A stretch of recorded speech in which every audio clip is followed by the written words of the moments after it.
Welcome to Sanmarga classes. 17ನೇ ಪ್ರಶ್ನೆ ಗುಪ್ತರು ಮತ್ತು ವರ್ಧನರು ಎಂಬಂತಹ ಚಾಪ್ಟರ್ ಇಂದ.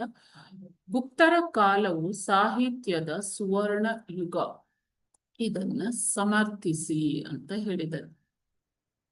ಗುಪ್ತರು ಹಲವಾರು ಕವಿಗಳಿಗೆ ಆಶ್ರಯದಾತರಾಗಿದ್ದರು. ಸಮುದ್ರಗುಪ್ತನು ಸ್ವತಃ ಕವಿ ಕೂಡ ಆಗಿದ್ದನು.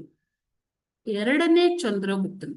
ಈ ಸಮುದ್ರಗುಪ್ತನು ಸಂಗೀತ ಮತ್ತು ಸಾಹಿತ್ಯದ ಆಸ್ವಾದಕನಾಗಿದ್ದನು. ಈತನು ನಾಣ್ಯಗಳ ಮೇಲೆ ವೀಣೆ ನುಡಿಸಿರುವ ನುಡಿಸುತ್ತಿರುವ ಚಿತ್ರವನ್ನು ಕೂಡ ಟಂಕಿಸಿದ್ದನು. ಸೊ ಇದರಿಂದ ಆತನು ಸಾಹಿತ್ಯ ಮತ್ತು ಸಂಗೀತದ ಆರಾಧಕನಾಗಿದ್ದನು ಅನ್ನೋದನ್ನ ತಿಳಿದುಕೊಳ್ಬಹುದು. ಓಕೆನಾ? ಸೊ ಎರಡನೇ ಚಂದ್ರಗುಪ್ತನು ಕೂಡ ಸಾಹಿತ್ಯಕ್ಕೆ ಪ್ರೋತ್ಸಾಹ ನೀಡ್ತಾನೆ. ಕಾಳಿದಾಸ ಈತನ ಆಸ್ಥಾನದಲ್ಲಿದ್ದ ಕವಿ ಮತ್ತು ನಾಟಕಕಾರನಾಗಿದ್ದು ಅನೇಕ ಕೃತಿಗಳನ್ನ ರಚಿಸ್ತಾನೆ. ಅದರಲ್ಲಿ ಅಭಿಜ್ಞಾನ ಶಾಕುಂತಲ, ಮೃಚ್ಛಕಟಿಕ, ವಿಶಾಖದತ್ತನ ಮುದ್ರಾ ರಾಕ್ಷಸ, ಧರ್ಮಶಾಸ್ತ್ರಗಳು ಮತ್ತು ಪುರಾಣಗಳು ಸೃಷ್ಟಿಯಾಗ್ತವೆ ಈತನ ಕಾಲದಲ್ಲಿ.